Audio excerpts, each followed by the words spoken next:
la technostructure. Alors, quelles sont les missions principales de cette technostructure? Eh bien, on peut proposer la représentation suivante. Alors d'abord, quel est l'objectif des activités de technostructure? Alors, vous comprenez bien que c'est une manière de désigner des activités qui ne sont pas... Il n'y a pas un service dans l'entreprise où il y a marqué technostructure. On est bien d'accord. C'est une manière de regrouper des activités qui sont à des lieux différents dans l'organisation. C'est donc le sens que l'on peut donner à ces activités. Donc l'objectif, c'est standardiser les normes et les procédures. Donc c'est un élément essentiel de la coordination des activités dans une entreprise. Donc proposer de la norme et des procédures. Standardiser aussi parfois les comportements. Je vous parlais tout à l'heure de l'intervention de la gestion des ressources humaines. Elle peut avoir effectivement des missions dans la standardisation des comportements, par la formation notamment. Et pourquoi fait-on tout ça? Eh bien, on cherche à améliorer l'efficience. Donc la technostructure est directement intéressée par la réalisation des gains de productivité. Et puis,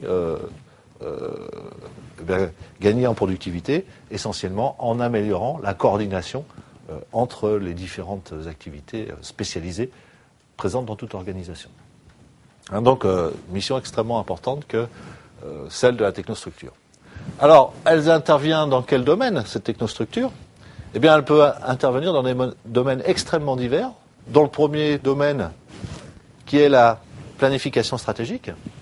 Alors, on est bien d'accord que cette démarche de planification, avec des diagnostics, des objectifs, des budgets et du contrôle, on est bien d'accord qu'on est dans la génération d'une magnifique procédure. Et donc cette procédure, elle englobe y compris en partie le travail de la direction générale. Donc la planification, retenez que c'est une manière d'introduire la procédure, une procédure dans la décision stratégique de l'entreprise. Elle intervient bien évidemment au niveau de la comptabilité, puisque la réalité comptable, les réalités comptables sont autant de normes dans l'entreprise. Le contrôle de gestion, le contrôle d'une manière générale, mais d'une manière très particulière, le contrôle de gestion. Mais ça peut être aussi le contrôle budgétaire, ça peut être aussi le contrôle qualité, tout ce qui est opération de contrôle, évidemment. On contrôle par rapport à des normes qu'on s'est fixées ou des objectifs. Donc c'est vraiment une manière de standardiser, si vous voulez, les résultats de l'organisation. La formation, donc, vous voyez, c'est l'aspect gestion des ressources humaines qui peut échapper aux activités de support logistique, parce qu'on peut considérer que quand on forme 10 ou 15 salariés aux mêmes méthodes, eh bien, on peut s'attendre à ce qu'il y ait un comportement standard de ces salariés dans l'exercice de leur travail. Donc, c'est diffuser finalement une norme. Donc, le service de formation, il est aussi, dans un certain nombre d'occasions, et donc le service GRH dont dépend le service de formation, eh bien, il est aussi l'occasion d'introduire de la procédure. Et puis, des problématiques d'ordonnancement. Alors, quand je dis et puis, la liste, justement, n'est pas épuisée. Ce sont les principaux domaines d'intervention, donc, de la technostructure. L'ordonnancement, qui, je ne sais pas si vous êtes au courant de cette activité de l'entreprise, c'est pour les activités industrielles. Donc, l'ordonnancement, c'est finalement de choisir comment et à quel rythme vont être fabriqués les produits. Donc c'est tout ce qui est définition de plan de production, de répartition de l'activité entre les différents services de l'entreprise. Donc cette planification en quelque sorte des opérations de production, évidemment, est aussi une procédure.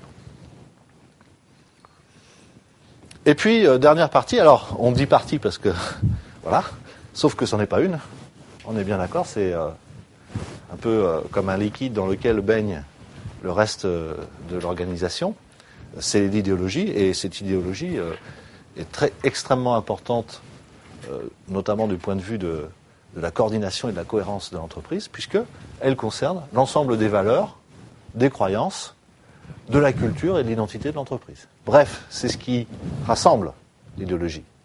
C'est ce qui fédère, et c'est ce qui va permettre, dans un certain nombre de cas, de motiver les salariés et de contribuer à leur meilleure implication. Je n'ai pas dit dans tous les cas, j'ai dit dans un certain nombre de cas, parce que, évidemment, il y a des idéologies qui sont beaucoup plus favorables à l'implication des hommes que d'autres. Alors, fonction, dépasser les intérêts divergents, évidemment, pour atteindre les buts communs. Chaque acteur dans l'entreprise vient en recherchant ses propres buts, entre individus, mais aussi après, en fonction de la spécialisation des uns et des autres, les intérêts peuvent être très très divergents.